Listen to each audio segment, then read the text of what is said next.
Project बनाने के लिए पहले spring.io.starter में गए थे, वो आप वीडियो में देख लेना। उसके बाद एक प्रोजेक्ट में हमने डिपेंडेंसी ऐड की जो हम pom.xml में देख सकते हैं।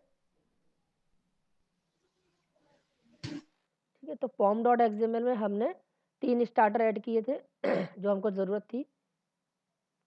डेटा जेपीए जो कि डेटा जैसे हाइबरनेट काम करता है वैसे जेपीए जो हाइबरनेट का सुपरसेट होता है। ठीक है, इसमें सारे हमारे ऑब्जेक्ट को सेव करने का, गेट करने का, डिलीट करने का, फाइंड करने का सारे मेथड इसी में होते हैं। तो हमको कोई मेथड लिखने की जरूरत नहीं होती है, सारे के सारे मेथड पहले से लिखे होते हैं, हमें सिर्फ यूज करना होता है। दूसरा होता है स्टार्टर वेब, जो भी हम स्प्रिंग बूट में वेब प्रोजेक्ट बनाएंगे वो इस स्टार्टर की हेल्प से बनेगा। मतलब ये जो स्टार्टर है वो क्या करेगा, जो भी हमें वेब प्रोजेक्ट बनाने के लिए जार चाहिए वो ये वाला स्टार्टर हमको डाउनलोड करके देगा। जेपीए की जार इससे डाउनलोड होंगी और ओरेकल से कनेक्टिविटी के लिए ये वाली डिपेंडेंसी है। तो ओरेकल से कनेक्टिविटी के लिए जो भी जार चाहिएगी हमको वो इससे हमको मदद मिलेगी। ठीक है, ये सारे डाउनलोड करके देखेगा। तो ये हमने बेसिक स्ट्रक्चर पहले इसको क्रिएट किया spring.starter.io के थ्रू और फिर इसको इंपोर्ट किया। ठीक है, और इंपोर्ट करने के बाद मेवन आवाज आ रही है, मेवन आवाज ही डिपेंडेंट नहीं आ रही मेरी तरफ से। आ रही आ है रही है आपकी, सर, आ रही आ है। रही है आपकी, आपको आ रही है मेरी? हाँ, आपकी तो आ रही है।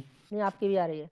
तो मेवन डिपेंडेंसी मतलब ये जो है ना स्टार्टर सारी की सारी देखो spring dot starter boot AOP जो भी जरूरत की जार थी वो इन स्टार्टर की हेल्प से यहाँ पर डाउनलोड हो गई हमारे प्रोजेक्ट में।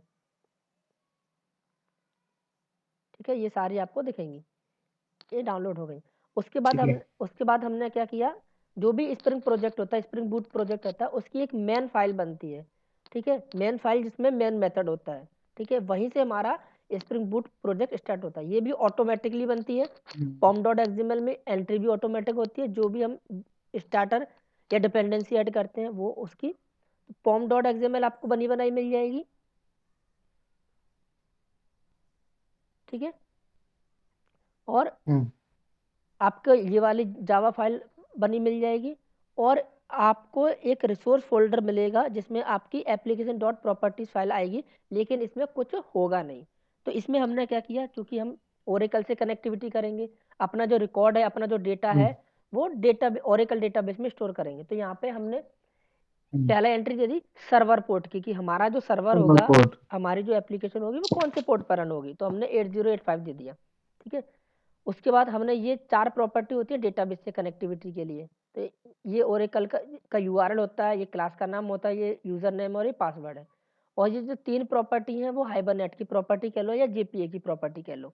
ठीक है, इसमें ओरेकल डायलेक्ट है, कौन सी क्रिएट है, अपडेट है, टेबल ऑटोमेटिकली क्रिएट होगी या अपडेट होगी उसकी इन्फॉर्मेशन है, ये सब पढ़ाया हुआ है। उसके बाद सो एसक्यूएल क्या होता है, क्वेरी बताने के लिए कि कौन सी क्वेरी जनरेट हुई है। उसके बाद हमने पैकेज बनाए, कौन कौन से पैकेज बनाए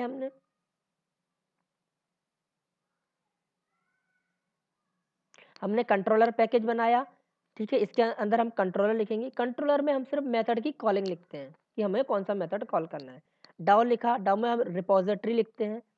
एंटिटी में हमारी स्टूडेंट क्लास आएगी, मतलब कौन सा ऑब्जेक्ट, किस क्लास का हमको ऑब्जेक्ट सेव करना है वो आएगा।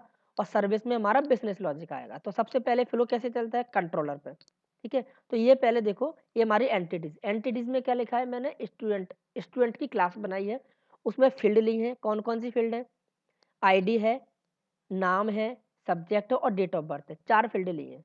ठीक है, 4 फील्ड ली है और उसके गेटर और सेटर मेथड लिखे हुए हैं।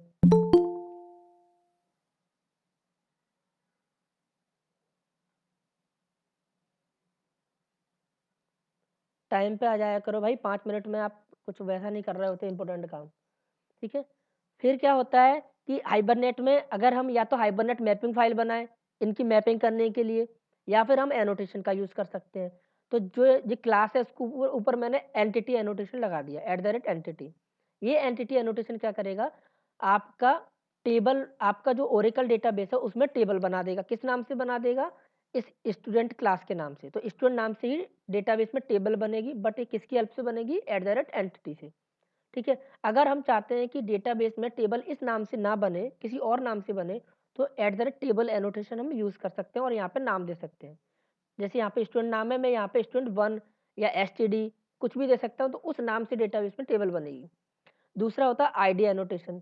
तो आईडी जो एनोटेशन होता है, हमारे जो हमारी क्लास होती है उसमें जो आईडी फील्ड होती है, जैसे स्टूडेंट की आईडी उसके ऊपर लगाते हैं। क्योंकि आईडी जो फील्ड होती है वो यूनिक होती है, वो डुप्लीकेट नहीं हो सकती। तो जैसे एट द रेट आईडी लगा दी हमने, तो ये जो आईडी कॉलम बनेगा डेटाबेस में, वो उसमें जो वैल्यू होगी वो यूनिक रहेगी, वो डुप्लीकेट नहीं होगी, क्योंकि हमें पता है आईडी डुप्लीकेट नहीं हो सकती। अब हाइबरनेट में क्या होता है कि जो आईडी की वैल्यू है हमें जनरेट करनी नहीं पड़ती, हमें नहीं देनी होती।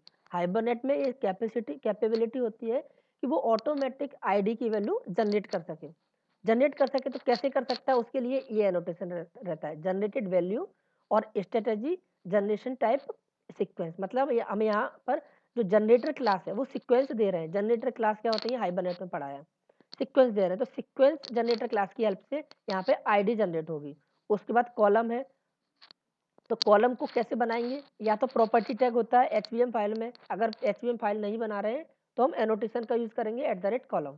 इस कॉलम से क्या होगा, डाटाबेस में जो टेबल बनेगी स्टूडेंट नाम से, उसमें एक आईडी नाम से कॉलम बन जाएगा, दूसरा नेम के नाम से कॉलम बन जाएगा, तीसरा सब्जेक्ट के नाम से कॉलम बन जाएगा, और डीओबी।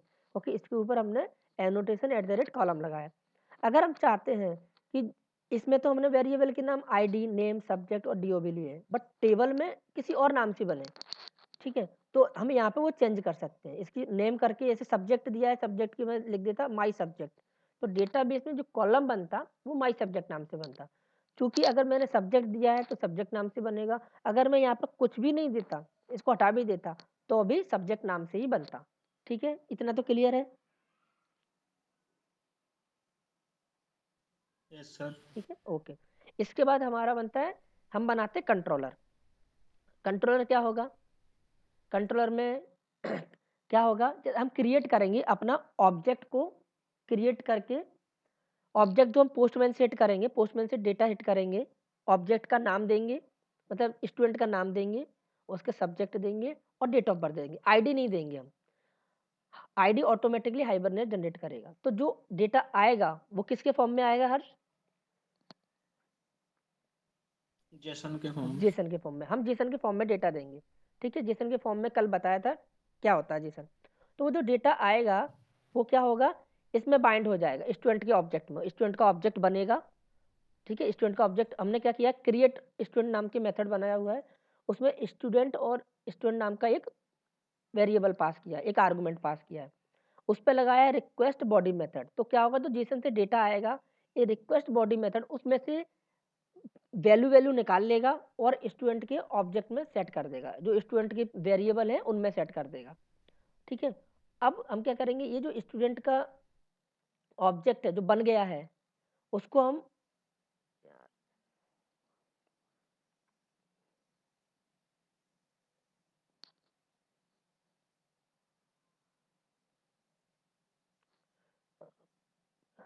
नेट स्लो रहता है क्या आपका, सर सही चल रहा है।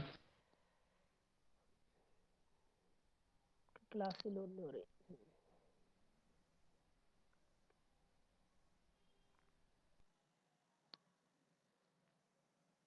ठीक है,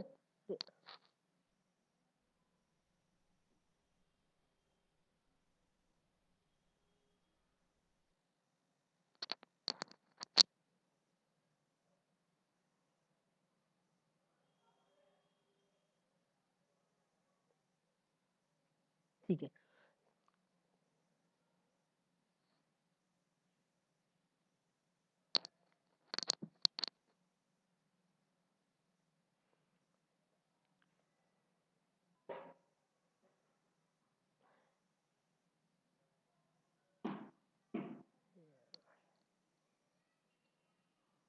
यहाँ पे हमने रिक्वेस्ट मैपिंग दी है कंट्रोलर के ऊपर स्टूडेंट नाम से।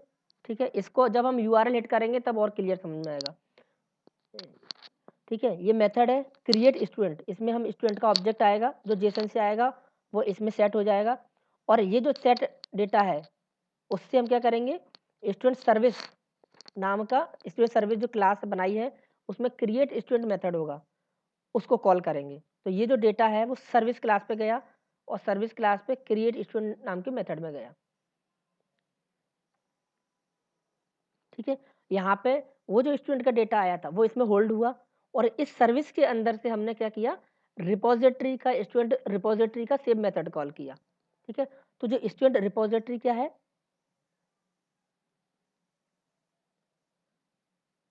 इंटरफेस। इंटरफेस है जिसने किसको इंप्लीमेंट किया है, क्रेड रिपोजिटरी को। क्रेड रिपोजिटरी क्या है, पहले से बनाया हुआ एक इंटरफेस है जिसमें कई सारे क्रेड एप्लीकेशन होते हैं, वो क्रेड मेथड होते हैं, जैसे फाइंड करना, क्रिएट करना, फाइंड ऑल करना, डिलीट करना, अपडेट करना। ठीक है, तो हमने क्या किया, क्रेड रिपोजिटरी को स्टूडेंट रिपोजिटरी हमारे इंटरफेस में एक्सटेंड किया, तो इसके सारे मेथड हमारे में आ गए। इसका हमने इसको ऑटो वायर किया अपनी सर्विस क्लास में।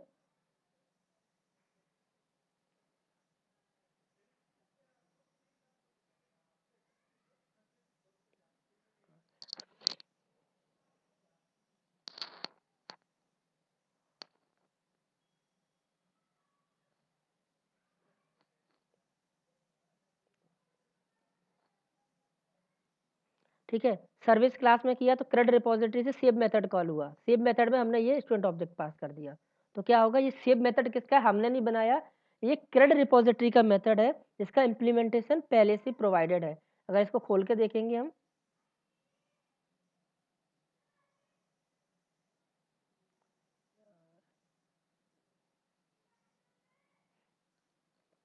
ठीक है, तो ये रहा सेव मेथड। सेव मेथड, इसमें हमारा ऑब्जेक्ट आएगा और परसिस्ट, em डॉट परसिस्ट, जैसे हाइबरनेट में पता है ना, परसिस्ट मेथड हम कॉल करते हैं सेव करने के लिए, तो परसिस्ट मेथड कॉल कर रहा है एंटिटी को सेव करने के लिए। एंटिटी मतलब वही हमारी स्टूडेंट का ऑब्जेक्ट। यहाँ तक क्लियर है? Yes sir. ठीक है, अब हम करते हैं इसका, अब सेव करके देखेंगे। ठीक है, उसके लिए क्या करेंगे, अब चूंकि हमारे पास यूआई तो है नहीं, मैंने बताया था कि या तो हमारे पास यूआई होती, हम यूआई से डेटा देते, स्टूडेंट का नाम देते, डेट ऑफ बर्थ देते, सब्जेक्ट देते। अब हमारे पास यूआई नहीं होती तो हम किसकी हेल्प लेते, पोस्टमैन टूल की। जैसे यूआई से, जब यूआई पे हम फील्ड देंगे, वैल्यू देंगे और सबमिट बटन पे क्लिक करेंगे तो वो डेटा जेसन के फॉर्म में आएगा कंट्रोलर पे। अब चूंकि यूआई नहीं है तो हम क्या करेंगे, जेसन के फॉर्म में डेटा देंगे, किसकी हेल्प से, पोस्टमैन टूल की हेल्प से। तो पोस्टमैन एक टूल होता है जिसकी हेल्प से हम डेटा दे सकते हैं जेसन के फॉर्म में हमारी एप्लीकेशन को। तो हम पोस्टमैन को डाउनलोड करते हैं। ओके, ठीक है, अब पोस्टमैन को या तो आप डाउनलोड कर सकते हो या आपके जो क्रोम ब्राउजर है ना उसमें आप इसमें एक्सटेंशन में ऐड कर सकते हो। तो डाउनलोड करने से अच्छा हम क्या करते हैं, क्रोम ब्राउजर में के एक्सटेंशन होता है उसमें ऐड कर लेते हैं। तो पोस्टमैन क्रोम एक्सटेंशन, ये किया हमने। तो पोस्टमैन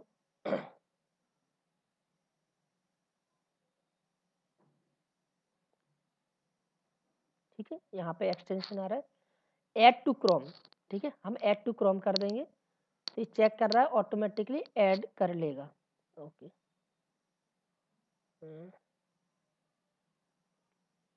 इसका पासवर्ड पता है आपको, ये पूछ रहा है उसमें ऐड करने से पहले, ये आपकी आईडी है ना? Yes sir. ठीक है, मैं नेक्स्ट कर रहा हूँ, आप पासवर्ड आप देना, ये उसके एक्सटेंशन में ऐड कर देगा, हमको डाउनलोड करने की जरूरत नहीं है।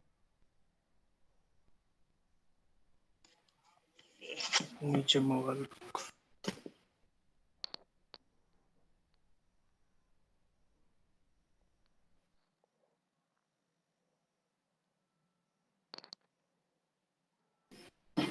इसको अप्रूव मोबाइल से करना पड़ेगा उनको। हाँ, आपको मोबाइल पे आया होगा कुछ अप्रूव वगैरह करने के लिए।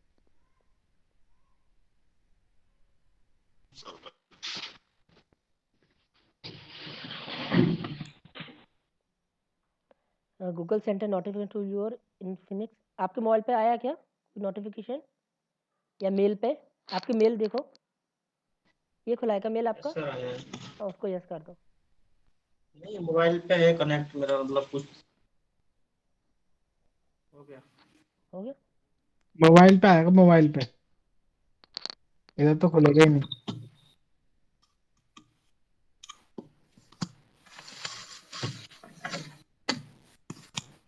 हो गया सर इधर से।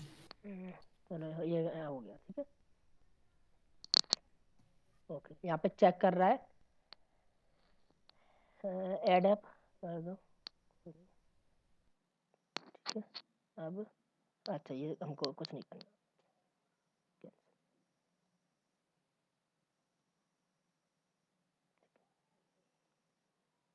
है। अब ये ऐड टू क्रोम हो ही गया होगा, कैंसिल करो। यहाँ पे देखते हैं, अब यहाँ पे जाके मोर टूल्स में जाओ, या तो इसको डाउनलोड हो जाता है या एक्सटेंशन में हम ऐड कर लेते हैं। नहीं दिखा रहा यहाँ पे, आपने वो डाउनलोड हो रहा था, तुम हटा ही दिया उसको। एक मिनट, वो कुछ और है वो।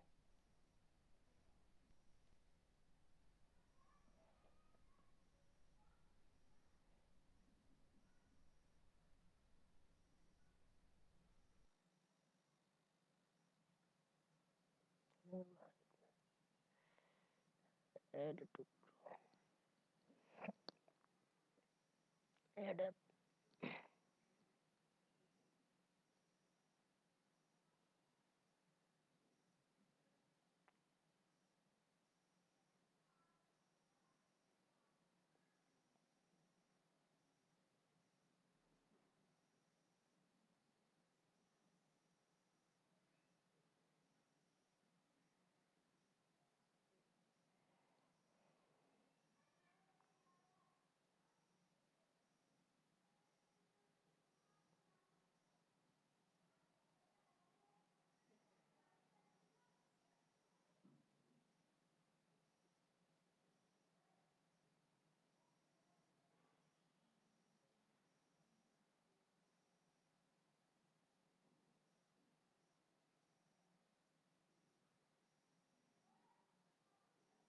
ये आ गया, ठीक है। Open anyway,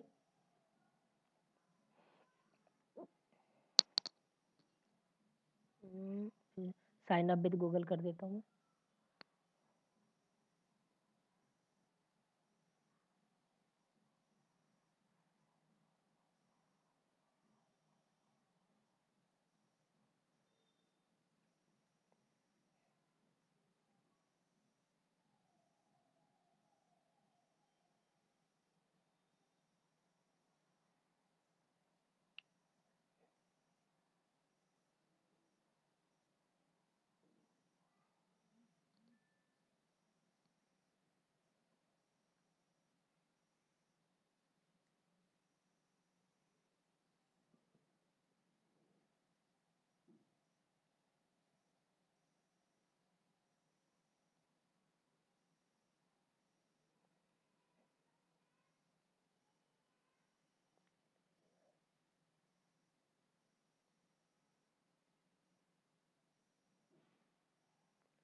go to public the public,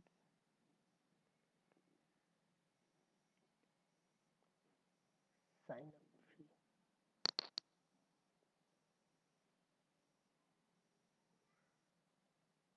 अपना यूज ईमेल वगैरह, अपना ईमेल डालना। एक मिनट, एक मिनट, चेक कर डालो।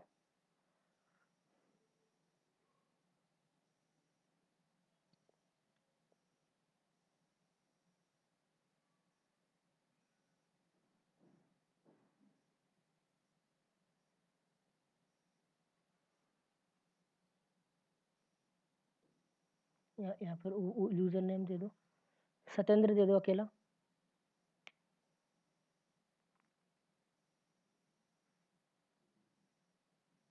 यहाँ पे पासवर्ड,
नाम डालना अपना यहाँ पे,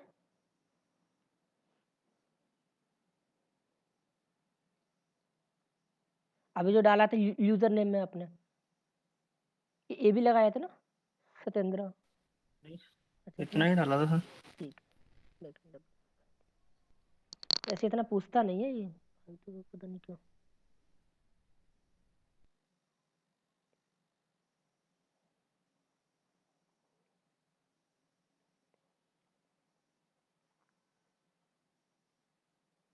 अरे यार,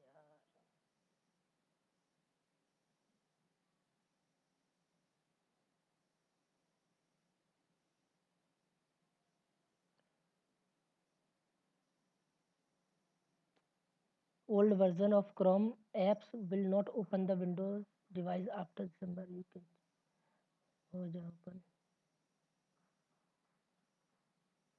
Postman unsupported.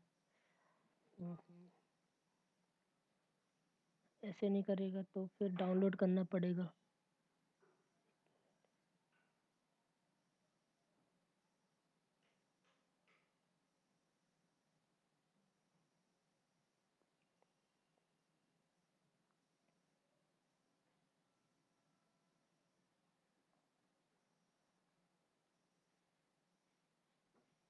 खुल गया। ठीक है, फालतू की नौटंकी दे रहा था। अब देखो, अब जब भी हम यहाँ पे देखो, जब भी हम कोई रिसोर्स क्रिएट करेंगे तो उसके लिए पोस्ट मेथड होता है, जो कल मैंने बताया था। रिसोर्स क्रिएट करना है डेटाबेस मतलब पूरा का पूरे फ्लो में, तो उसके लिए होता है कंट्रोलर पे हम पोस्ट मैपिंग लिखेंगे हमको, तो पोस्ट मैपिंग बताएगा कि हम रिसोर्स क्रिएट करने वाले हैं, कोई भी ऑब्जेक्ट को डेटाबेस में ले जाके सेव करने वाले हैं। ये इसका पाथ है, ये URI कहलाता है, ये URI है। ठीक है, ये स्लैश के बाद जो लिखा हुआ है वो उसको URI बोलते हैं। तो ये क्लास लेवल का URI है, ये मेथड लेवल का URI है। ठीक है, तो अब हम यहाँ पे क्या करेंगे, रिक्वेस्ट सेंड करेंगे। तो पहले हम अपनी सर्विस को अप करेंगे। तो ये मेरी मेन फाइल है, इसको मैं करूँगा run run run as Java application.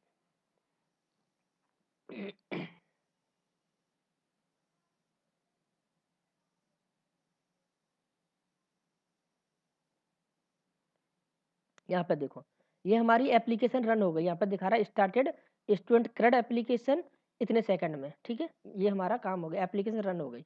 अब क्या करेंगे, हम गए डेटाबेस में, यहाँ पे हमें क्योंकि रिसोर्स क्रिएट करना है तो बहुत सारे मेथड है, गेट है, पोस्ट है, जो हम बना रहे हैं इसी को हम रेस्ट एपीआई भी बोलते हैं। ठीक है, जो हम जो कंट्रोलर सर्विस रिपोजिटरी ये जो क्लास है लिखी है, इनके ऊपर जो request mapping response body controller service, ये इसको बोलते हैं हम रेस्ट एपीआई। तो ये जो हम लिख रहे हैं ना, ये कंट्रोलर, ये इसी को रेस्ट एपीआई बोलते हैं। अभी हम जो रेस्ट एपीआई लिख रहे हैं किसके लिए, क्रिएट करने के लिए। तो जो रेस्ट एपीआई है वो क्रिएट करने के लिए रेस्ट एपीआई है। ठीक है, तो ये स्टूडेंट के ऑब्जेक्ट को क्रिएट करने के लिए रेस्ट एपीआई है। ये इसी जो हम बना रहे हैं वो रेस्ट एपीआई का ही एग्जांपल बना रहे हैं। ठीक है, तो रेस्ट एपीआई कोई नई नई चीज़ नहीं होती, यही है। ठीक है, अब हम क्या करेंगे, यहाँ पे पहले तो पोस्ट मेथड सेलेक्ट करेंगे क्योंकि हम पोस्ट रिक्वेस्ट भेज रहे हैं। ठीक है, अब यहाँ पे एंटर करेंगे यूआरएल। यूआरएल क्या होगा आपका, http://localhost:8085। यही हमारा पोर्ट है सर्वर का, वो हम यहाँ पे देख सकते हैं। जो हमने ऐप एक तो एप्लीकेशन डॉट प्रॉपर्टी में सेट किया है, और यहाँ पे भी हमको दिख जाएगा कि कौन से पोर्ट पे हमारी एप्लीकेशन स्टार्ट हुई है, 8085 पे, 8085। उसका लगाते हैं स्लैश। उसके बाद हम लगाएंगे जो क्लास लेवल का URI है, स्टूडेंट। ठीक है, Ctrl+C यहाँ पे। ठीक है, और उसके बाद हम लगाएंगे इसमें मेथड लेवल का URI। ये तो ये एक तरह से URI क्या हो गया, ये पूरा इसको बोलेंगे URI। ये हो गया पाथ, कि ये जो पोस्ट मेथड है एग्जीक्यूट होगा, ये हमने पूरा पाथ दे दिया। किसका पाथ दिया, अगर हम ध्यान से देखें तो जो हमारा जो पोस्ट मेथड है, ये वाला क्रिएट स्टूडेंट मेथड है, उसका पाथ दे दिया। तो ये जो पाथ है यहाँ तक तो सर्वर तक का पाथ हो गया कि इस सर्वर पे लोकल होस्ट है, एक सर्वर है 8085 पे से अपनी सर्विस दे रहा है, इतने इस पोर्ट पे वो स्टार्ट है, उस पे एक स्टूडेंट नाम की रिक्वेस्ट मैपिंग लगी हुई है। तो स्टूडेंट नाम से जो रिक्वेस्ट मैपिंग लगी हुई है, इससे ये क्या ढूंढ लेगा, ये इस कंट्रोलर को ढूंढ लेगा, यस और नो, कंट्रोलर को। कि इस कंट्रोलर पे यस के सर। लिए रिक्वेस्ट आ रही है। उसके बाद फिर लिखा हुआ है क्रिएट स्टूडेंट, तो वो फिर ये ढूंढ लेगा कि जो रिक्वेस्ट भेजी है वो इस मेथड के लिए भेजी है, इस मेथड को एग्जीक्यूट करना है। यहाँ तक आई बात समझ में? Yes sir. ठीक है, तो ये हो गया पाथ इस मेथड तक के, कि इस मेथड को एग्जीक्यूट करना है हमको। अब चूंकि हमको क्या बनाना है, ऑब्जेक्ट, तो हम वैल्यू देंगे। तो वैल्यू कैसे देंगे, जो भी जेसन देते हैं हम बॉडी में, वो देते हैं बॉडी में। तो देखो यहाँ पे ऑथराइजेशन लिखा है, एडर लिखा है, बॉडी लिखा है, बॉडी, बॉडी में सेलेक्ट किया। और बॉडी में आप किस तरीके का डेटा देना चाहते हो, तो यहाँ पे रॉ पे क्लिक करोगे, जैसे ही रॉ पे, रॉ के बाद यहाँ पे ऑप्शन देगा टेक्स्ट का, तो टेक्स्ट में किस तरीके का, जेसन डेटा। ठीक है, और यहाँ पे हम जेसन सेंड करेंगे। जेसन मैंने क्या बताया था, जेसन इस तरीके का होता है, करली ब्रेस स्टार्ट करते हैं, एंड करते हैं, और जेसन में जो डेटा रहता है आपका की वैल्यू पेयर में रहता है। ठीक है, तो यहाँ पे हम क्या क्या देंगे, की क्या होंगी, हमारी की वही होंगी जो स्टूडेंट कॉलम नेम। क्लास में वेरिएबल है, मिसमैच मत करना। स्टूडेंट क्लास में जो वेरिएबल नाम है, नेम, सब्जेक्ट और डीओबी, इसी नाम से हम की बनाएंगे, तभी तो वो उसमें बाइंड कर पाएगी स्टूडेंट के ऑब्जेक्ट में, क्योंकि उसी नाम से सेटर मेथड बने हुए हैं। ठीक है, तो नेम, इसको डबल कोट में देते हैं, name colon, sir column name जैसे डिफरेंस हुआ इनसे तो फिर कोई दिक्कत नहीं आएगी? बाइंड नहीं होगा। नहीं, मैं ये बोल रहा हूँ जैसे कॉलम नेम और वेरिएबल नेम डिफरेंट हुए तो कौन सा लेंगे, कॉलम नेम लेंगे कि वेरिएबल नेम लेंगे? यहाँ की बात कर रहे हो? नहीं नहीं, उसमें क्लास में। हमें तो वेरिएबल से मतलब है, क्लास तो वो ऑटोमेटिक हाइबरनेट हैंडल करेगा, जो जो टेबल है ओके। वो हैंडल डाटाबेस का हाइबरनेट का काम है, हम तो वेरिएबल से करेंगे, क्योंकि बाइंड तो हम वेरिएबल कर रहे हैं ना यहाँ पे। क्योंकि जैसे आपने ये जो स्टूडेंट बनाया है, अगर आप मान लो आप नेम की जगह दे देते स्टूडेंट नेम, नेम की जगह अगर आप स्टूडेंट नेम दे रहे हो उसमें जेसन में, तो वहां से जो आपने सेटर मेथड बनाया है वो तो सेट नाम से बनाया है, सेट नाम से बनाया है, आप सेट जी स्टूडेंट नाम से जी थोड़ी ना सर। बनाया है। तो जो वैल्यू सेट करेगा इस कंट्रोलर के, इसमें यहाँ पे वैल्यू सेट करेगा, तो उसको तो सेटर मेथड चाहिए ना स्टूडेंट का, तो वो मैच होना चाहिए प्रॉपर्टी। इस वजह से जेसन में जो भी हमने एंटिटी में वेरिएबल दिए उसी नाम से हम यहाँ पे प्रॉपर्टी बनाएंगे, नेम। ओके। आज हमारे, हाँ, मैं सबसे होशियार बच्चे का नाम ही लिखूंगा इसमें, किसका नाम लिखूं, संजय, जो कभी कभी दर्शन देते हैं, तो उनको आगे आना चाहिए, संजय, सब्जेक्ट, सब्जेक्ट कॉलन, जैसे मैथ।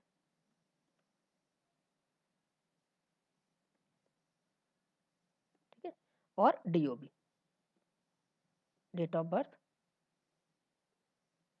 कॉलन लिया हमने, और यहाँ पे हमने जैसे 2020 5/21। ठीक है, तो अब इसके बाद कॉलन नहीं लगाएंगे हम, संजय के बाद संजय इस रिकॉर्ड के बाद लगाया, इसके बाद लगाया, इसके बाद नहीं लगाएंगे। ठीक है, ये हमारा जेसन हो गया। अब हम इसको सेंड करते हैं। ठीक है, अब देखो यहाँ पे मैंने क्या लिखा है, जो मेरा स्टूडेंट का मेथड है, ये जो मेथड है यहाँ से रिटर्न स्टेटमेंट लिखा है कि स्टूडेंट का जो ऑब्जेक्ट क्रिएट हो जाएगा, और जो ऑब्जेक्ट क्रिएट हुआ है वो ये मेथड रिटर्न कर रहा है, तो ये रिटर्न कहाँ होगा, जहाँ से रिक्वेस्ट आएगी। तो पोस्टमैन से हम रिक्वेस्ट भेज रहे हैं, तो पोस्टमैन पे ये अगर क्रिएट हो जाएगा ये ऑब्जेक्ट, तो मुझे यहाँ पे दिख जाएगा रिस्पॉन्स में, ये लिखा है ना रिस्पॉन्स, तो रिस्पॉन्स में मुझे दिख जाएगा यहाँ पे कि मेरा ऑब्जेक्ट बन गया है। और चूंकि मैं इसमें आईडी नहीं भेज रहा हूँ, तो आईडी क्रिएट करने की जिम्मेदारी किसकी है, हाइबरनेट की। हाइबरनेट की। तो हम देखेंगे जो रिस्पॉन्स आएगा, हम जो देखेंगे कि जो रिस्पॉन्स आएगा उसमें आईडी जनरेट हो गई होगी, और आईडी यहाँ पे दिखाएगा हमको। ठीक है, तो मैं इसमें सेंड कर रहा हूँ, अगर कुछ गड़बड़ नहीं हुई, देखो यहाँ पे देखो, पहली चीज स्टेटस ओके, हमेशा 200 अगर स्टेटस आया, ये मैं आगे पढ़ाऊंगा स्टेटस कोड का मतलब।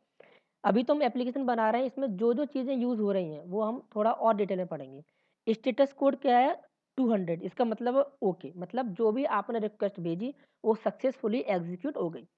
तो ये जो रिकॉर्ड हमने भेजा था नाम, सब्जेक्ट और DOB, वो डेटाबेस में स्टूडेंट का ऑब्जेक्ट सेव हो गया। अब यहाँ पे देखो ID 1 उसकी हुई, नाम संजय, सब्जेक्ट मैथ और DOB, ठीक है। तो ये इस नाम से ये ऑब्जेक्ट डेटाबेस में सेव हो गया। अब इसको चेक डेटाबेस में कैसे करेंगे, तो हम ओरेकल खोलते हैं उसके लिए।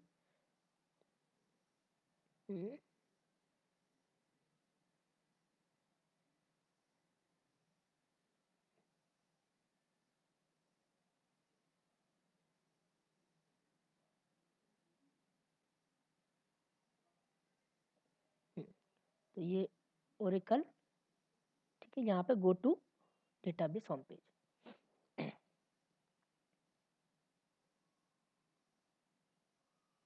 सिस्टम रूट,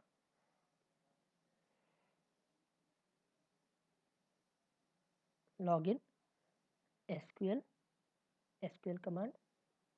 अब चूंकि हमने स्टूडेंट नाम से क्लास बनाई है, सिलेक्ट स्टार फ्रॉम स्टूडेंट, ठीक है। इसको रन करते हैं, ये आ गया, ये रिकॉर्ड सेव हो गया। हमने कहीं मैन्युअली नहीं दिया, हमने पोस्टमैन से हिट किया और डेटा रिकॉर्ड सेव हो गया, ठीक है। क्लियर हुई बात? Yes sir. ठीक है। अब पोस्टमैन से क्यों देते हैं, मैंने कल बताया था, एक बार और बताता हूँ। क्योंकि हमारे पास UI नहीं है।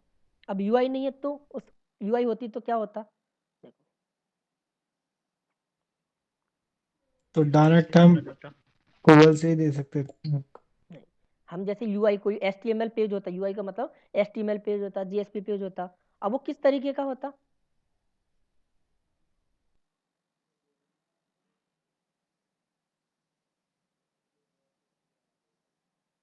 कुछ इस तरीके का होता। यहाँ पे लिखा होता है नेम, ठीक है। जो नेम लिखा होता, आप यहाँ पर नेम एंटर करते,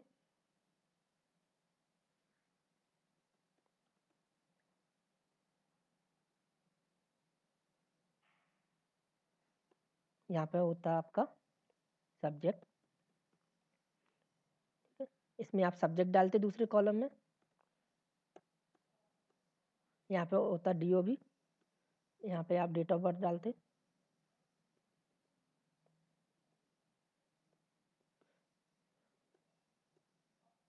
और यहाँ पे आपका होता सबमिट बटन,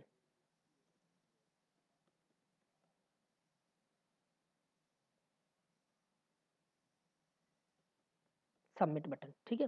तो जैसे आप ये फॉर्म भरते, सबमिट बटन पर क्लिक करते, तो ये जो डेटा है, ये डेटा कहाँ सेव होता, उसके लिए सेव करने के लिए आप REST API लिखिए, या बैकएंड पे जाता है डेटा।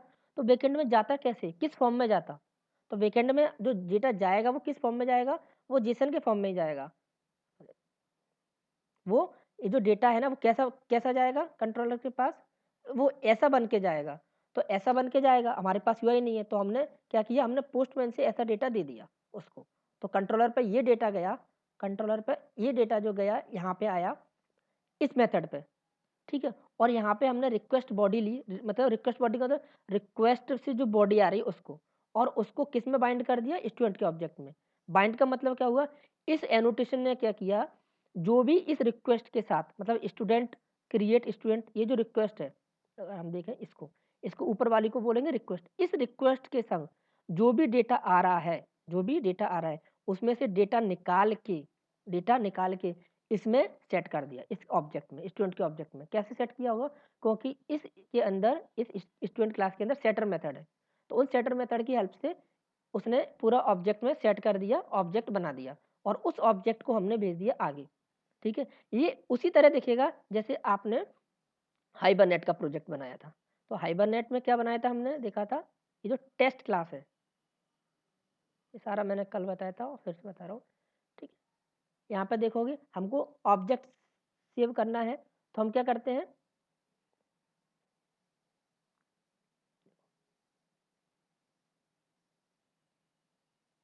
जैसे आपने ऑब्जेक्ट सेव करना था, तो आपने पहले क्या किया, उसको ऑब्जेक्ट बनाया, स्टूडेंट का ऑब्जेक्ट बनाया, फिर आपने वैल्यू सेट करी, student dot set address, set city, set name, set college. तो ये हम नहीं कर रहे, ये सारा काम जो सेट करने का काम कौन कर रहा है यहाँ पे, ये एनोटेशन।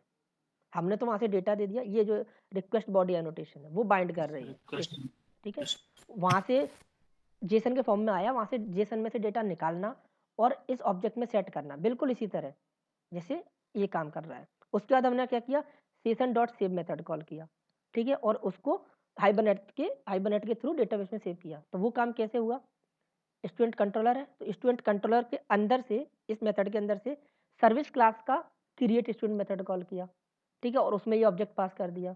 और सर्विस क्लास के अंदर से जो ऑब्जेक्ट आया है, सर्विस क्लास के मेथड के अंदर से हमने क्रेडिट रिपोजिटरी का सेव मेथड कॉल किया। और जो ये जो सेव मेथड है वो कौन सा है, क्रेडिट रिपोजिटरी का मेथड है, जो कि ये एंटिटी को सेव करने के लिए यूज होता है। ठीक है, फ्लो समझ में आया? Yes sir. ठीक है, अब एक काम करते हैं, आपको एक चीज और सिखाता हूँ नई।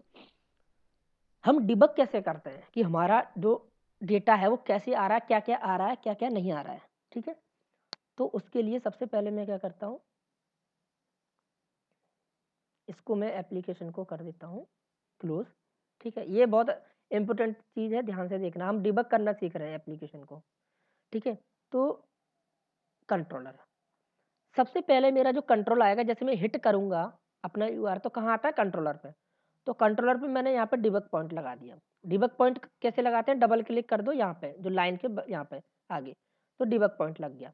एक डिबग पॉइंट मैंने यहाँ लगाया, एक डिबग पॉइंट मैंने यहाँ लगाया, कहाँ पे, सर्विस क्लास पे, या इसके रिटर्न में जहाँ जहाँ मुझे लगाना डिबग पॉइंट मैंने वहाँ वहाँ लगा दिया। ठीक है, अब मैं इस एप्लीकेशन को as a debug mode start करूंगा। जैसे मैं करूंगा डिबग मोड में, तो डिबग मोड में कैसे स्टार्ट करते हैं, right click, debug as, run as की जगह करूंगा डिबग एज और जावा एप्लीकेशन। ठीक है,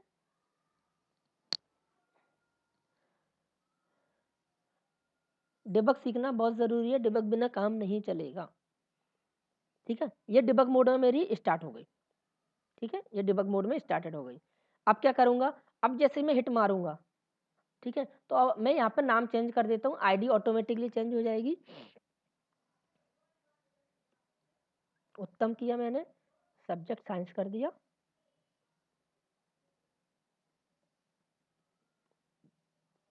और डेट भी चलो 31 कर देते। ठीक है, अब मैं करूंगा तो यहाँ पे आपको अभी रिस्पॉन्स नहीं दिखेगा, क्योंकि अब मैं डिबग मोड में चलाया है। तो जहाँ पे मैंने डिबग पॉइंट लगाया है, तो जब मैं इस रिक्वेस्ट को भेजूंगा तो सबसे पहले जहाँ पे मैंने डिबग पॉइंट लगाया वहाँ पे स्टॉप हो जाएगा। ठीक है, जहाँ पे फ्लो पहुंचेगा, जैसे ही मैंने सेंड किया तो देखो यहाँ पे ये पीला पीला सा दिख रहा है, बार बार लुप जुप हो रहा है, इसका मतलब मेरा कंट्रोल यहाँ आके रुक गया, प्रोसेस आगे नहीं हुई क्योंकि डिबग लगाया है, तो यहाँ पे आके रुक गया। जैसे मैंने खोला तो ये बोल रहा है कि आपको डिबग मोड में खोलना है या नहीं खोलना, तो डिबग मोड में खोलेंगे तो एक अलग से विंडो खुल जाएगी, नहीं खोलेंगे तो वहीं पे हमको दिखाएगा। तो मैंने नो कर दिया, तो ये डिबग मोड में खुल गया। ठीक है, अब देखो ये जो लाइन है आपको अलग से दिखा रहा है। ठीक है, ये थोड़ी कलरफुल हो गई है। ठीक है, इसका मतलब क्या है कि यहाँ पे ये डिबग यहाँ आके रुक गया है। अब मैं क्या करता हूँ, माउस को इस स्टूडेंट ऑब्जेक्ट में ले जाता हूँ। तो इस स्टूडेंट में आपको क्या क्या दिख रही है, वैल्यू देखो। इस अगर स्टूडेंट में देखना चाहोगे तो आईडी नल है क्योंकि हमने आईडी भेजी नहीं है, नेम उत्तम है, सब्जेक्ट ये है,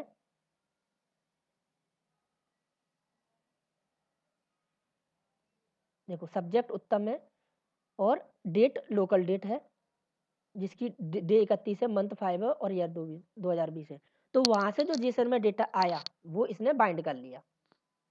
समझ में आ गई, स्टूडेंट में क्या डेटा सेट हो गया, डेट सेट हो गई, नाम सेट हो गया, सब्जेक्ट सेट हो गया। आई बात समझ में, यस और नो? सर इसमें आईडी क्यों लिख के आ रहा है पीछे, आईडी 61 164 कहाँ दिख रहा है, 134? कहाँ दिख रहा है तुमको आईडी, ये इसी में अभी अपन पढ़ रहे हैं ना, कहाँ दिख रहा है ये? स्टूडेंट है बगल में। हाँ अरे वो तो स्टूडेंट का कुछ और है, वो कुछ नहीं है, ये फील्ड है हमारी। तो वो तो स्टूडेंट का जो ऑब्जेक्ट बना उसके इंटरनली कुछ होगा, स्टूडेंट की आईडी फाइड, ये हमारी फील्ड है। तो डेट डीओबी लोकल डेट में लिया है, आईडी हमारी नल है क्योंकि हमने आईडी वैल्यू कुछ नहीं दी है, नेम जो है उत्तम दिया है, सब्जेक्ट दिया है, वो साइंस दिया है। ठीक है,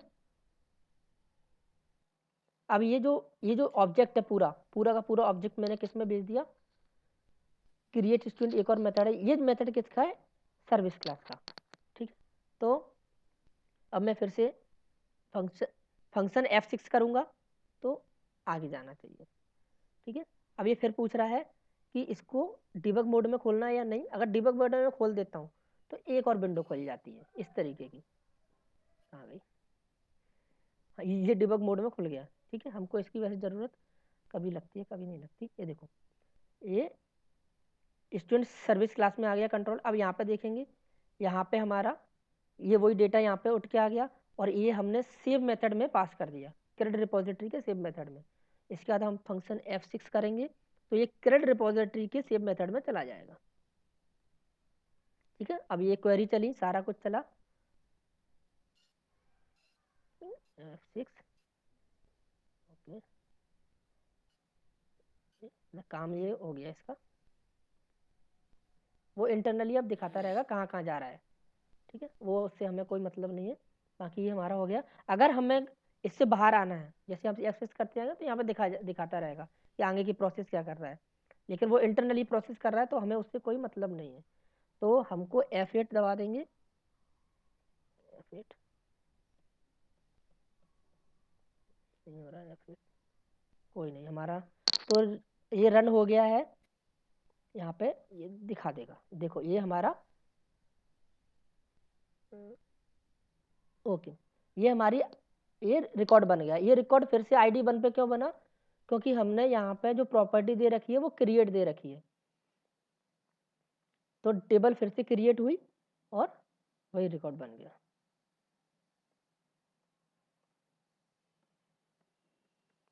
तो डिबग का हम यूज इसलिए कर सकते हैं कि हम जो UI से डेटा भेज रहे हैं वो हम देख सकते हैं कि हमने क्या डेटा भेजा है और क्या वो सही आ रहा है, कंट्रोलर पे सही आ रहा है, क्या सर्विस पे सही जा रहा है कंट्रोलर से।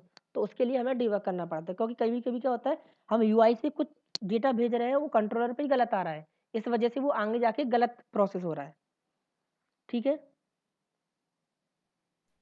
Yes sir. तो ऐसे हम डिबग कर सकते हैं उसको। ओके,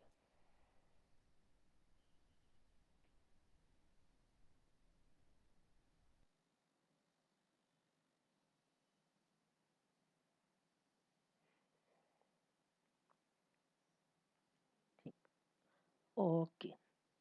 अब इसके बाद ये हो गया हमारा क्रिएट का।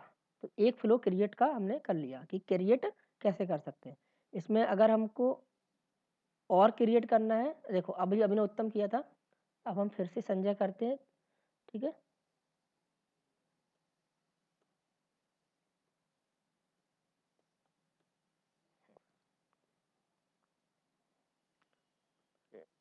सॉरी उसको बंद नहीं किया था हमने डिबग मोड को, तो हम पहले उसको क्लोज कर देते हैं।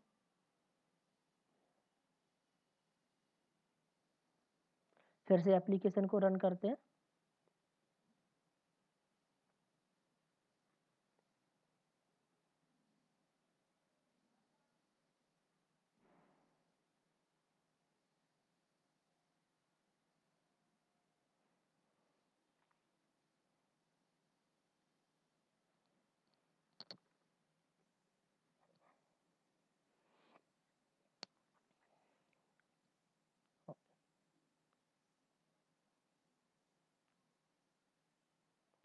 तो ये इसकी ID 2 ID से संजय बन गया।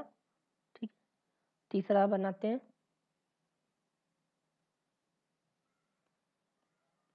हर्ष,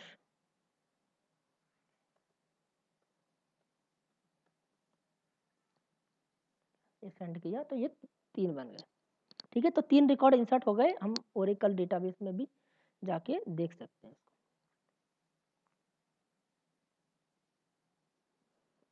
ये बन गए 3 रिकॉर्ड। ठीक है, ओके। अब हम आज एक और API लिखेंगे। ये तो हमने क्रिएट के लिए API लिख दी, अब हम गेट के लिए API लिखेंगे। ठीक है, गेट करेंगे हम रिकॉर्ड को, पोस्टमैन से हिट करेंगे और पोस्टमैन पे ही हम गेट करेंगे। ठीक है, बाकी की हम कल देखेंगे। ओके, अब नेक्स्ट लिखते हैं। तो नेक्स्ट के लिए क्या लिखना पड़ेगा, सिंपल सा कंट्रोलर पे मेथड लिखना पड़ेगा। कंट्रोलर पर जाएंगे हम लोग, कंट्रोलर पे एक और मेथड बनाते हैं। पब्लिक, ठीक है। अब चूंकि मुझे स्टूडेंट का ऑब्जेक्ट ही चाहिए, रिटर्न में गेट करूंगा तो स्टूडेंट, ओके। उसके बाद में गेट स्टूडेंट बाय आईडी, मतलब मैं आईडी के बेस पे, सही नहीं लगा सर, स्टूडेंट रिटर्न टाइप गलत। मैं स्टूडेंट की आईडी के बेस पे सर्च करूंगा, ठीक है। स्टूडेंट को स्टूडेंट की आईडी के बेस पे सर्च करूंगा, ये मैंने मेथड बनाया।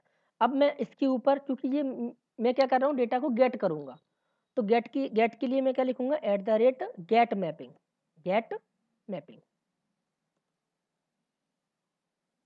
गेट मैपिंग, और उसमें मैं पाथ दे दूंगा कि गेट मैपिंग का मेरा पाथ क्या होगा। देखो अब इसमें एक चीज देखना कि जब भी हम इसको यूआरआई में कोई वैल्यू देते हैं, यूआरआई में कोई वैल्यू देना चाहते हैं तो हम कैसे देते हैं,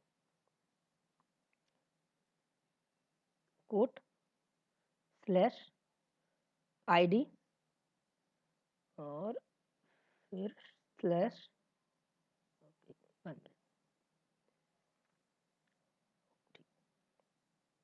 आईडी करली ब्रेसेस स्टार्ट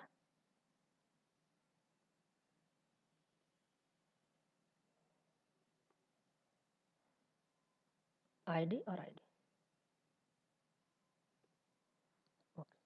ठीक है।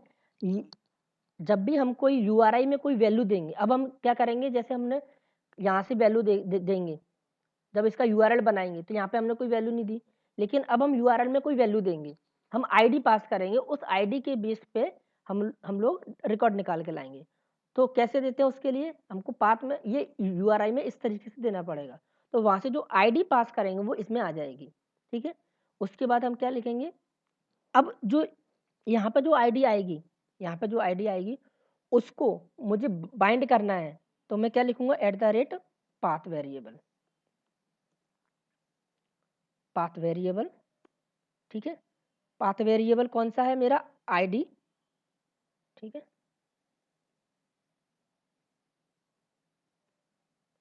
और इसका किस तरीके का टाइप है, ये integer ID, okay. Path variable ID integer ID, ठीक, ठीक है। अब जो देखो इंटीजर आईडी, अब मैं क्या करूंगा, इसको यहाँ से, ये मेरा मेथड हो गया पाथ वेरिएबल, पाथ यहाँ से जो मैं आईडी पास करूंगा, यहाँ से अभी बताऊंगा, क्लियर होगा। वो इसमें वो ये जो आईडी है, जो पाथ वेरिएबल का आईडी, वो इसको बता रहा है, मतलब इसमें जो वैल्यू आएगी वो आपको बाइंड करनी है, किसमें, इस आईडी में। तो जो भी आईडी में वैल्यू यहाँ से मैं दूंगा 1 2 3, वो इसमें सेट हो जाएगी। तो जो भी यूआरआई में जो वैल्यू होती है वो हम देते हैं, तो उसको पाथ वेरिएबल का यूज करके एक्सट्रैक्ट करते हैं, ठीक है। ये हो गया। अब मैं क्या करूंगा, स्टूडेंट सर्विस का रिटर्न मेथड लिखूंगा, गेट, मैं सेम भी मेथड लिख सकता हूँ, डिफरेंट कोई भी नाम दे सकता हूँ, ठीक है। गेट, यही नाम दे देता हूँ, gate student by ID,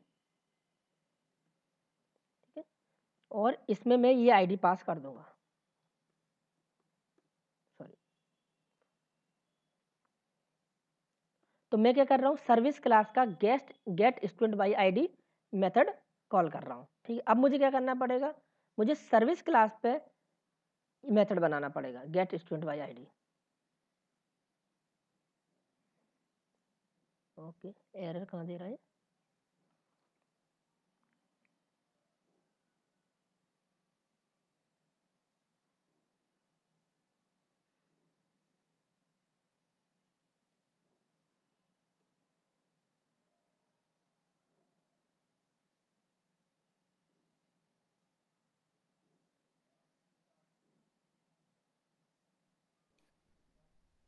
sir इसमें मेथड कॉलिंग के लिए उसकी ऑब्जेक्ट की जरूरत नहीं पड़ेगी, ऑब्जेक्ट पे कॉल करेंगे मेथड को रिटर्न में। हाँ जी, हाँ जी, वही करेंगे मेथड, बिना उसके कैसे होगा, ठीक है। अब ये एरर देगा, तो एरर को सॉल्व करेंगे हम सर्विस क्लास पे मेथड बनाएंगे। सर्विस क्लास पे गए, स्टूडेंट सर्विस क्लास पे, अब ये मेथड यहाँ पे बनेगा।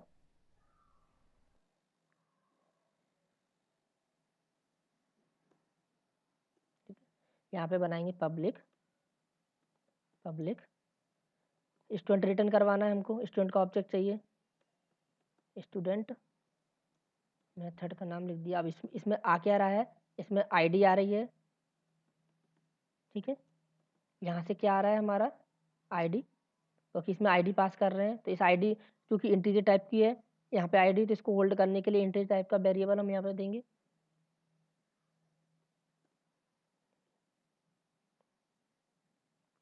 ओके, यहाँ पे हमको क्रेड रिपोजिटरी का मेथड कॉल करना पड़ेगा, control C control V dot. अब हमको चूंकि क्या करना है, फाइंड करना है, तो find by ID, find by ID ये मेथड होता है क्रेड रिपोजिटरी का। हमने ले ली, अब वो आईडी इसमें पास कर दी, ये इसको रिटर्न करेंगे, रिटर्न, ठीक है। यहाँ पे सेमीकोलन लगाया, ओके। अब क्या बोल रहे हैं, पब्लिक, अब ठीक है, जो ऑब्जेक्ट आया चूंकि फाइंड बाय आईडी है, अगर इसका रिटर्न टाइप देखें हम, इसका रिटर्न टाइप देखें तो किस तरीके का है, ये ऑप्शनल टाइप का है। फाइंड बाय आईडी ये किस तरीके का है, ऑप्शनल टाइप का है, ऑप्शनल टाइप में रैप करके भेजता है, ठीक है। तो हमको यहाँ से जो ऑब्जेक्ट है, हम या तो गेट मेथड लगा दें, गेट, तो हमको स्टूडेंट का ऑब्जेक्ट मिल जाएगा, ठीक है। या तो ये ऑप्शनल टाइप का ऑब्जेक्ट बना के देगा, ये जो है ये मेथड, इसका रिटर्न टाइप होता है ऑप्शनल, ठीक है। ऑप्शनल क्लास जावा 8 की क्लास है, नया फीचर आया हुआ है, देखोगे तो ये दिखा रहा है ऑप्शनल स्टूडेंट, ठीक है। इससे बचना है हमको, तो हम डॉट गेट मेथड लगा देंगे, तो ये क्या करेगा, हमको ऑप्शनल स्टूडेंट की जगह स्टूडेंट का रिकॉर्ड दे देगा, ऑप्शनल को हटा देगा, उस ऑप्शनल में से स्टूडेंट निकाल लेगा और दे देगा हमको, ठीक है। बस इतना ही करना था हमको गेट के लिए, ये हमने इसको सेव किया। अरे ऑप्शनल वाली चीज समझ में नहीं आई सर, ऑप्शनल मतलब क्या होता क्या अरे है, वो रिटर्न टाइप कैसे? जैसे आपको गिफ्ट भेजना है, आपको मुझे कोई, आपको अपने दोस्त को कोई पेन देना है या डायरी देनी है, आप वैसे ही दे दोगे खुले में, ले भाई, ठीक है। आपको आपकी वाइफ को एनिवर्सरी को गिफ्ट देना है, तो उसको गिफ्ट पैक करके दोगे ना, कैसे ही दोगे उनको, अच्छे से पैक करके दोगे। तो ऐसे ही क्या होता है, ये जो फाइंड बाई आईडी मेथड है, वो ऑब्जेक्ट रिटर्न करेगा, तो ऑप्शनल में बाइंड कर देगा आपके ऑब्जेक्ट को। यहाँ देखो क्या दिखा रहा है, पहले ऑप्शनल दिखा रहा है, उसको फिर बाइंड कर रहा है स्टूडेंट के ऑब्जेक्ट को ऑप्शनल में, ठीक है। ये नीचे ये लाइन ये दिख रही है,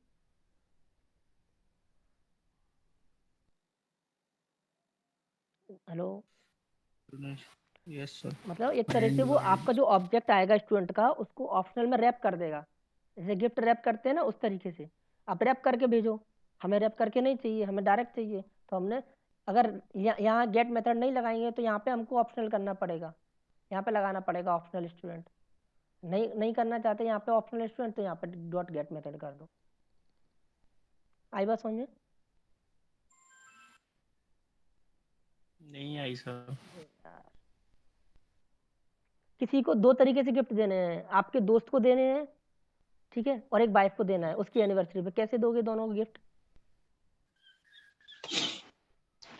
एक को गिफ्ट पैक करके, एक को गिफ्ट पैक करके दोगे, एक को वैसे ही दे दोगे, सोचो क्यों पैसे खर्च करूं, ठीक है। तो वही है, जब ये जो मेथड है फाइंड बाय आईडी, तो जो ऑब्जेक्ट डेटाबेस से लेके आएगा, तो उसको पैक करके लाता है, किसमें, ऑप्शनल क्लास में।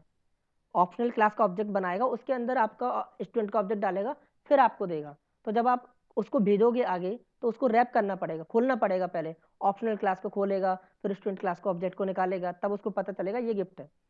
तो उससे बचने के लिए हम गिफ्ट पैक ही ना करें, हम डायरेक्ट यहाँ से जो आया ऑब्जेक्ट उसको डॉट गेट कर दें। तो या तो डॉट गेट कर लो, तो आपको पहुंच जाए, नहीं तो यहाँ पे ऑप्शनल लगाओ, यहाँ पे अगर गेट आप हटाते हो यहाँ पे,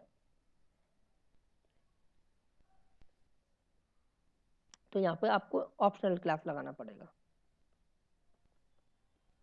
ऑप्शनल।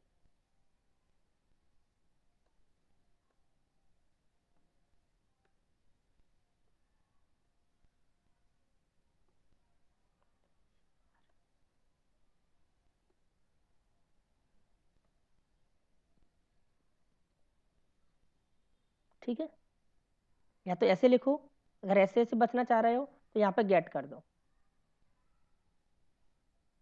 तो ये मतलब सेफ रहेगा ना, ये वाला जो अपन ऑप्शनल का यूज कर रहे हैं? भाई कुछ भी कर ले।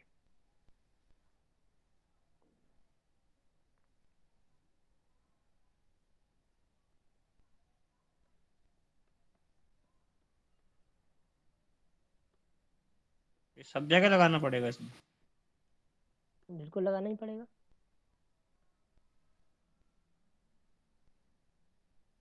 वापस तो वहीं से कर रहा है ना, रिटर्न तो वहीं से हो रहा है। सर्विस क्लास पे लिखा है तो सर्विस क्लास से रिटर्न होके कंट्रोलर पे तो आएगा।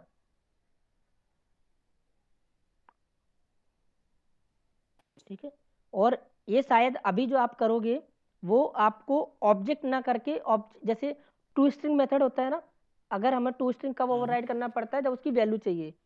तो यहाँ पे शायद आप ऐसे प्रिंट कराओगे, ऐसे रिटर्न होगा यहाँ पे पोस्टमैन पे, तो शायद ऑब्जेक्ट वैसा रिटर्न हो उसके, वही हैश कोड वाला, तो उसको तब भी आपको गेट मेथड लगाना पड़ेगा। वो करके देखते हैं एक बार। ठीक है, ये आपका बन गया, इसको हम बंद कर रहे हैं, इसको हम रन करते हैं। ठीक है, तो एप्लीकेशन को मैंने रन किया।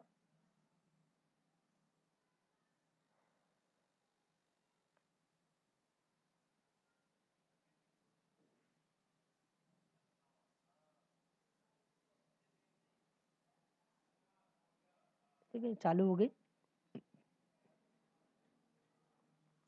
अब मैं क्या करता हूँ, इसको एक बार कॉपी कर रहा हूँ, कंट्रोल सी, एक नई रिक्वेस्ट बना रहा हूँ। ठीक है, यहाँ पे मेथड गेट है क्योंकि हम गेट कर रहे हैं, और कंट्रोलर पे भी हमने गेट मैपिंग ली है। ये यहाँ तक रहेगा क्योंकि ये जो है ये यूआरआई है स्टूडेंट, वो कंट्रोलर की यूआरआई है। उसके बाद मैं आईडी दूंगा, और आईडी के बाद मैं आईडी की वैल्यू दूंगा 1। हम क्या रिकॉर्ड गेट कर रहे हैं, 1 जो आईडी है उसका रिकॉर्ड फाइंड कर रहे हैं। ठीक है, अब मैं सेंड करता हूँ इसको। ठीक है, आ गया, कोई नहीं, उसकी जरूरत पड़ी नहीं। ठीक है, ओके। तो ये गेट हुआ। अब ये कैसे बना स्टूडेंट, तो स्टूडेंट कंट्रोलर के ऊपर जो लिखा हुआ है, ये कंट्रोलर के ऊपर रिक्वेस्ट मैपिंग लिखी है, उससे तो इस कंट्रोलर पे आ गया। उसके बाद आईडी हमने लिखा हुआ है कि हम आईडी आईडी है एक यूआरआई में, और उस आईडी की वैल्यू भी दी है, किस आईडी की, इस वैल्यू से हमको निकालना है। तो यहाँ से जो जो वैल्यू है, ये जो 1 है, 1 किस में आएगी, 1 आएगी आपकी इसमें, इसमें। ठीक है, अब ये जो वैल्यू आई है 1, उसको हमने बाइंड किया इस वेरिएबल में, क्योंकि जो वैल्यू आई है उसी उसी को तो हम मेथड में पास करेंगे कि इस आईडी से हमको वैल्यू गेट करके लाना है। तो बाइंड कैसे करेंगे, यहाँ की वैल्यू को कैसे निकालेंगे, यहाँ पे जो वैल्यू आई है वो यहाँ बाइंड हो गई, मतलब इसमें सेट हो गई, और इसकी वैल्यू को कैसे निकालेंगे, उसके लिए लगता है पाथ वेरिएबल। तो पाथ वेरिएबल का यूज करते हैं यूआरआई से वैल्यू गेट करने के लिए, इस चीज को बोलते हैं यूआरआई। ठीक है, तो यूआरआई से वैल्यू गेट करने के लिए पाथ वेरिएबल। ठीक है, पाथ वेरिएबल हम यूज करेंगे अगर हमको एक वैल्यू निकालनी है, तो पाथ वेरिएबल यूआरआई यहाँ। ठीक है, फिर ये गया सर्विस पे, सर्विस से हमने कॉल किया रिपोजिटरी का मेथड फाइंड बाय आईडी, मतलब आईडी से वैल्यू गेट करके लाओ, तो हमको रिटर्न करा दिया इसने, और ये हमको रिकॉर्ड दिख गया। हम यहाँ पे 2 करते तो दूसरा रिकॉर्ड दिख जाता। ठीक है, अगर हम यहाँ पे 5 करें तो चूंकि 5 हमारे में है नहीं, तो हमको नल। ठीक है, ये ऑप्शनल क्लास है इसलिए नल दे रहा है। ठीक है, सर इसको ऑप्शनल क्लास को हटा के मतलब करें एक बार? लो कर लो, देखो ऑप्शन हटाओ, ऑप्शन तो हटाया क्या है। मिलता है वो देखना है।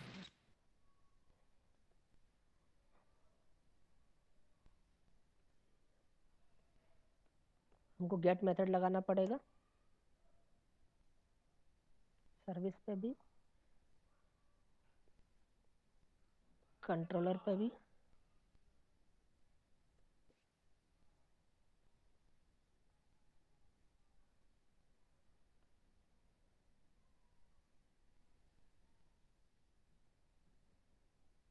कंट्रोलर पे लगाने की जरूरत नहीं है। हाँ नहीं, कंट्रोलर पे लगाने की जरूरत नहीं है क्योंकि वहां से ऑब्जेक्ट ही आया है, वहां से ऑप्शनल ऑब्जेक्ट नहीं आया, वहां से सिर्फ ऑब्जेक्ट आया, तो कंट्रोलर पे लगाने की जरूरत नहीं है हमको। ठीक है, इसको हटाया, फिर से एप्लीकेशन रन करी मैंने। अब दो चीज होंगी यहाँ पे, अगर अभी जब मेरा ऑब्जेक्ट नहीं मिल रहा था तो मुझे रिस्पॉन्स में नल मिल रहा था, लेकिन अगर अभी मैं ऐसे डालूंगा तो मुझे एरर आनी चाहिए।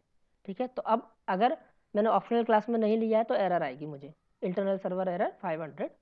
ठीक है, अगर मैं यहाँ पे आईडी दूंगा तो मुझे ऑब्जेक्ट मिल जाएगा, उसकी कोई दिक्कत नहीं होगी। बट अगर मुझे कोई ऐसी आईडी दी जिसका ऑब्जेक्ट नहीं है तो एरर दिखाएगा, लेकिन ऑप्शनल का यूज करता हूँ तो मुझे नल दिखाता है।